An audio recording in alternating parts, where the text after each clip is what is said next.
할렐루야. 이 시간 사도신경 고백함으로 예배 시작하도록 하겠습니다. 전능하사 천지를 만드신 하나님 아버지를 내가 믿사오며 그 외아들 우리 주 예수 그리스도를 믿사오니 이는 성령으로 잉태하사 동정녀 마리아에게 나시고 본디오 빌라도에게 고난을 받으사 십자가에 못 박혀 죽으시고 장사한 지 사흘 만에 죽은 자 가운데서 다시 살아나시며 하늘에 오르사 전능하신 하나님 우편에 앉아 계시다가 저리로서 산자와 죽은 자를 심판하러 오시리라.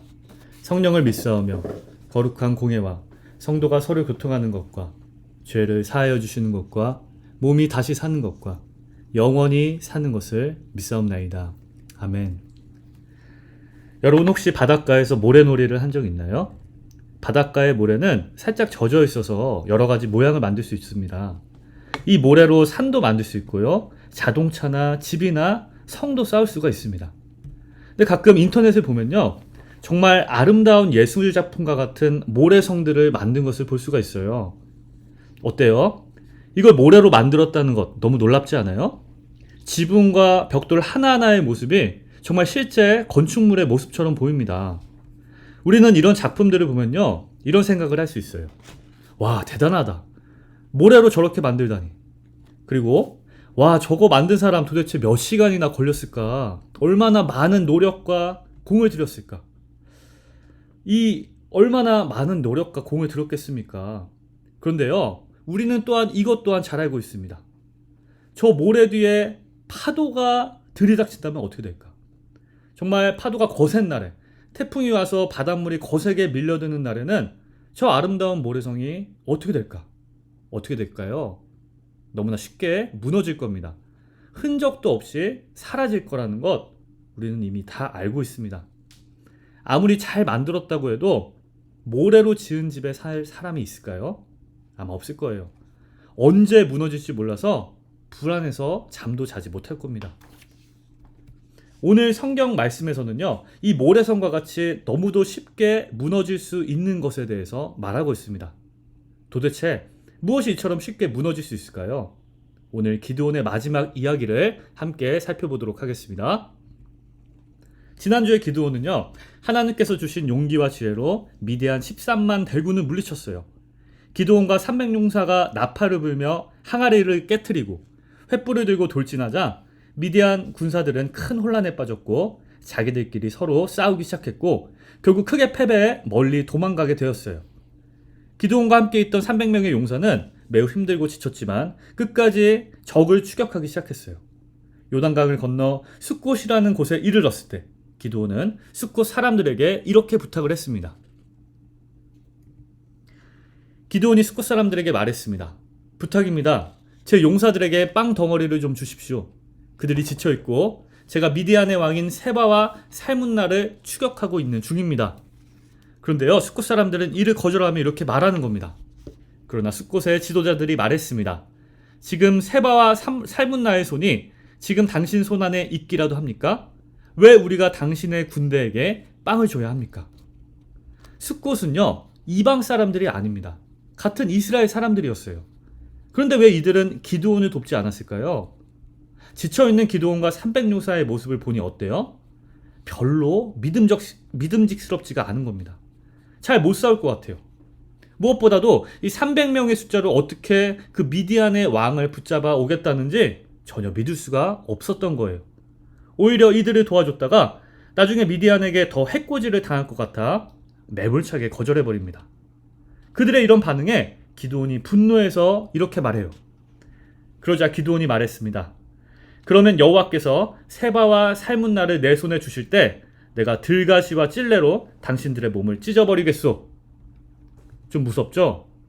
우리가 아는 기드온이 아닌 것 같죠? 기드온 또 추격 중에 브누엘이라는 곳에 가서 똑같이 도움을 요청해요. 그런데 그들도 숫곳 사람들처럼 기드온의 요구를 거절합니다. 그때 또다시 기드온은 분노해서 이렇게 말해요. 그가 브누엘 사람들에게 말했습니다. 내가 안전하게 돌아올 때 이 탑을 부수어 버리겠소. 분위기가 어때요? 정말 싸하죠? 결국 기드온은 지친 몸을 이끌고 끝까지 추격해 하나님의 은혜로 15,000명이나 되는 미디안 군대를 무찌르고요. 그들의 왕이었던 세바와 살문나를 사로잡아 죽이게 됩니다. 그리고 돌아오는 길에 기드온은 정말 자기가 뱉었던 그 무서운 말대로 해버립니다. 16절 17절입니다. 그는 그 성읍의 장로들을 붙잡아서 들가시와 찔레를 갖고 숫곳 사람들에게 본때를 보여주었습니다. 그는 또 분우엘 탑을 허물고 그 성읍 사람들을 죽였습니다. 여러분, 과연 이게 하나님이 기뻐하시는 일이었을까요? 아니죠. 하나님께서 무엇을 하시려고 기드온을 부르셨죠? 이스라엘을 구원하기 위해서 그를 불렀습니다. 근데 도리어 기드온은요, 같은 이스라엘 사람들을 죽이고 멸망시키게 됩니다. 물론 숫곳 사람들과 분우엘 사람들, 정말 비겁하고 나쁜 사람들입니다. 하지만요, 기드온은 자신을 부르신 하나님의 뜻을 완전히 잊어버린 채 그들의 악행에 대해서 자신의 인간적인 분노와 감정으로 반응해버린 거예요. 한편 이스라엘 사람들은 기드온을 자신들의 왕으로 세우려 합니다. 22절입니다. 이스라엘 사람들이 기드온에게 말했습니다. 당신이 우리를 미디안의 손에서 구해주셨으니 당신과 당신의 아들과 당신의 손자가 우리를 다스려 주십시오. 그런데요, 여기서 기드온이 참 멋진 고백을 합니다. 이렇게 고백하죠. 그러나 기드온은 그들에게 말했습니다. 나는 너희를 다스리지 않을 것이고 내 아들도 너희를 다스리지 않을 것이다. 오직 여호와께서 너희를 다스릴 것이다. 정말 멋지죠? 이렇게 말하는 겁니다. 나는 너희의 왕이 될 수 없어요. 왜냐하면 여호와 하나님만이 우리의 왕이기 때문이다. 너무나 멋진 믿음의 고백입니다. 그런데요, 이렇게 또 덧붙여요. 정 나에게 대접하길 원하면 너희 각자가 약탈한 금 귀고리를 나에게 다오 라고 말합니다. 미디안 사람들은요, 각자 금 귀고리를 차고 있었기 때문이에요. 이 금을 다 모아보니까 약 21kg 정도 되었다고 합니다. 이 금으로 과연 기드온은 무엇을 만들었을까요? 27절입니다. 기드온은 그 금으로 에봇을 만들어 그것을 자기의 성읍인 오브라에 두었습니다. 그곳에서 온 이스라엘이 그것을 우상으로 섬기게 됐습니다. 결국 그것이 오히려 기드온과 그의 집안에 덫이 됐습니다. 아멘. 기드온이 만든 게 뭐예요? 바로 에봇이란 겁니다. 하나님께서 제사장들이 입도록 만들게 하신 옷이에요. 기드온은 왜 이 에봇을, 그것도 황금으로 이 에봇을 만들어 자기 성읍에 두었을까요? 원래 기드온 어디 집 아들이었죠? 우상 숭배자 집의 아들이었습니다. 기억하죠? 기드온은요, 옛 습관대로 제사장의 에봇을 금으로 만들어버린 거예요. 자신이 이스라엘을 위해 마치 제사장처럼 하나님의 통로가 되었다는 것을 기념하려고 그랬던 것 같습니다. 근데 그 에봇이요, 어느새 이스라엘 가운데 우상이 되어버려요. 그래서 이스라엘 사람들이 그 에봇을 우상처럼 섬기게 되는 안타까운 일이 벌어지게 됩니다. 여러분, 오늘 기드온의 모습을 보니 어때요? 믿음의 용사의 모습이었나요? 그렇지가 않죠.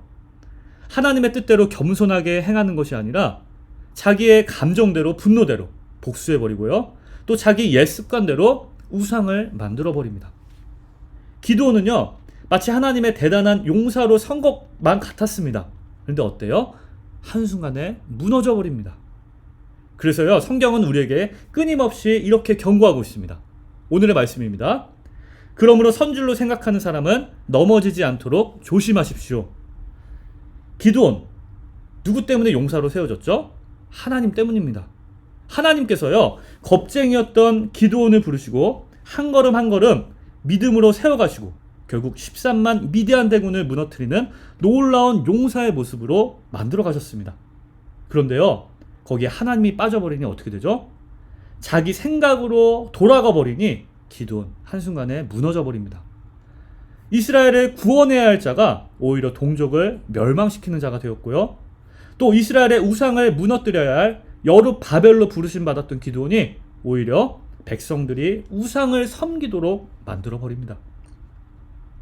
하나님으로 인해 선자가요, 하나님 빠져버리는 순간 무너지게 된다는 겁니다. 타락하고 멸망하게 된다는 거예요. 여러분, 하나님의 용사로 쓰임받고 싶나요? 여러분이 반드시 기억해야 할 것은요, 우리는 하나님 없이는 아무것도 할 수 없고요, 그저 멸망의 길로 갈 수밖에 없는 사람들이란 거예요. 그래서 우리는 누구를 꼭 붙들어야 되죠? 하나님입니다. 우리의 주님 대신 예수님을 놓치는 순간 누구도 예외는 없어요. 넘어지게 돼 있습니다. 무너질 수밖에 없다는 거예요. 전사님, 제 신앙이 좀 좋아진 것 같아요. 제 믿음이 자란 것 같아요. 그러면서 자기를 의지하는 순간 바로 넘어집니다. 그것이 바로 우리의 모습이란 거예요. 여러분, 끝까지 하나님을 놓치지 않는 여러분들에게 축복합니다. 여러분이 정말 하나님의 말씀대로 온전히 순종했을 때요, 하나님이 여러분을 사용하실 수 있습니다. 근데 그때 가장 조심해야 할 것은요, 그 하나님을 놓쳐버리고 내 생각으로 돌아가는 순간 여러분은 반드시 넘어질 수밖에 없다는 거예요. 여러분, 끝까지 하나님만을 의지해서 끝까지 믿음의 용사로 남아가는 여러분들에게 예수님의 이름으로 축복합니다. 전사님이 기도하겠습니다. 하나님 아버지, 감사합니다. 우리를 믿음의 용사로 불러주시고 우리를 사용하겠다고 말씀하신 주님 정말 우리가 그 믿음의 용사로 쓰임받기를 원합니다. 그래서 하나님, 끝까지 하나님을 놓치지 않는 자 되길 원합니다. 하나님이 없는 저의 모습은 섰다 생각했지만 언제든지 넘어질 수 있는 모래성과 같사오니 주님, 저를 온전히 붙잡아 주세요. 온전히 주님만을 의지해서 끝까지 믿음의 용사의 길을 걷는 저희가 될 수 있도록 주님 인도하여 주세요. 감사드리며 예수님의 이름으로 기도드렸습니다. 아멘. 이 시간 예수님께서 가르쳐주신 기도 고백함으로 예배 마치도록 하겠습니다. 하늘에 계신 우리 아버지여, 이름이 거룩히 여김을 받으시오며 나라가 임하옵시며 뜻이 하늘에서 이루어진 것 같이 땅에서도 이루어지이다. 오늘날 우리에게 일용할 양식을 주옵시고 우리가 우리에게 죄 지은 자를 사하여 준 것 같이 우리 죄를 사하여 주옵시고 우리를 시험에 들게 하지 마옵시고 다만 악에서 구하옵소서. 대개 나라와 권세와 영광이 아버지께 영원히 있사옵나이다. 아멘.